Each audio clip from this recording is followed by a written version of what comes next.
Hi all, today we have talk something about skin grafting. So coming to skin grafting, we will talk this about that history and important general features, and we will go like that how to perform like that. So coming to first, you have to learn about history. You want to know some name. Baronia, who performed published first time skin graft in the lab, and referred him. He is doing the graft that skin islands with scalpel with transfer of the first space. And Olier used the split thickness graft to close the entire wounds. Is done first skin graft. Theorists further developed the technique of the skin graft, and he used the full concept of wound bed preparation and skin grafting. And full, he is established the full thickness skin graft for ectropion correction. And Tanner, he used to mesh the skin graft. And Riccardo Pinocchio is developed a knife. He is after 10 years, he is modified by the Humvee. Now it is used as modified Humvee's knife. And Brown is identify the electric dermatome. So this is the history we want to know. History is very important.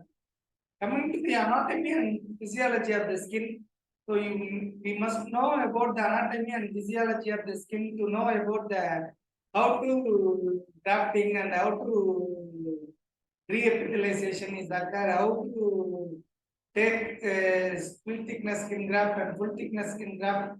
We have to know about that.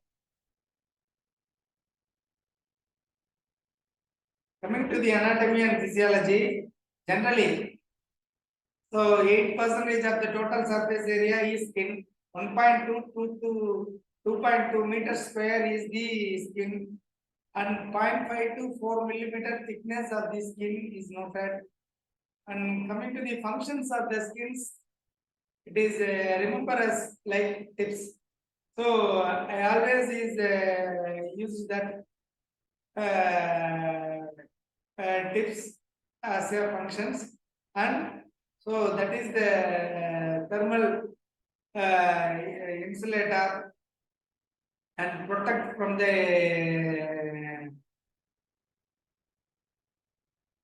environment, temperature regulation, and immune function, and synthesis function, and sensory findings. So I have numerous tips: temperature regulation, and I is immune function and insulation function, and the P is protect the skin, and S is synthesis function and sensory function. So I remember as tips. And synthesis of vitamin D and skin loss, regenerative capacity when lesion below the lower dermis, that is the reticular dermis is damaged fully, patient is not having ability of regeneration of the skin. So it is taken into mind while taking graft. Coming to know about the epidermis, we know epidermis is having 5 layers, that is starting from stratum basal, stratum spinosum, stratum granulosum, and stratum lucidum, and stratum corneum.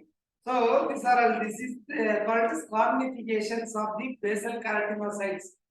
So basal keratinocytes form stenofilaments forming the spinosum layer, and it will form the granular layer, that is histine rich granules is there. After that we will having the lucidum layer in the palms and soles. Other areas we will have the stratum corneum only.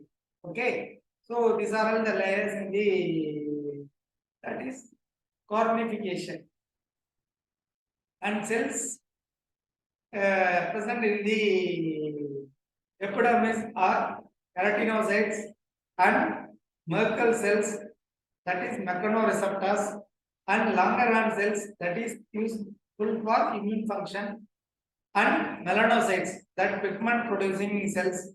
It is derived from neural crest cells. So these are all the cells we have, and also that skin adnexal layer having like sweat glands, sebaceous glands, and hair follicles, and nail, like that skin adnexal structures is there. So this is about epidermis, and coming to the dermis, that is divided into papillary dermis and reticular dermis.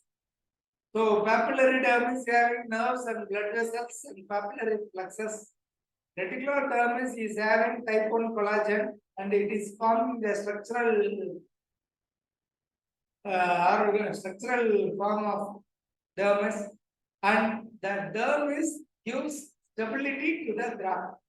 Without dermis, the skin graft more fragile. So always take dermis to make graft stability. So coming to the blood supply of the skin, so we have lot of vascular supply.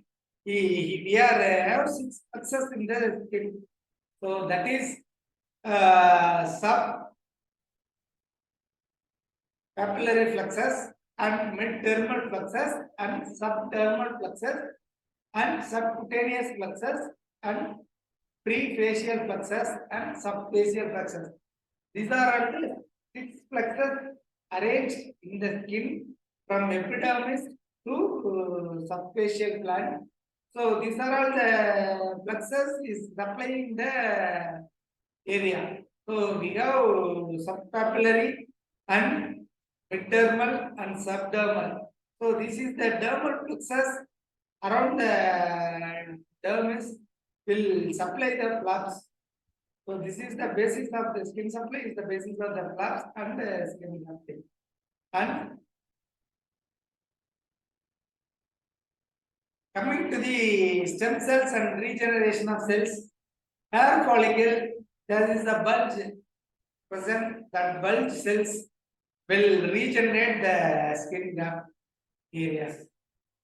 So hair follicles having stem cells and glandular structures like sweat glands, sebaceous glands, that will also contains the lining epithelium. So that will regenerate the stem cells, and it will form the re-epithelialization when we are doing skin grafting. So that hair follicles and glandular structures is the main thing in glandular structures re-epithelialization after skin grafting. So these are all the anatomy and physiology. We will know about all these basics about how to take skin graft, how the technique, how the healing part. We will see next. Thank you.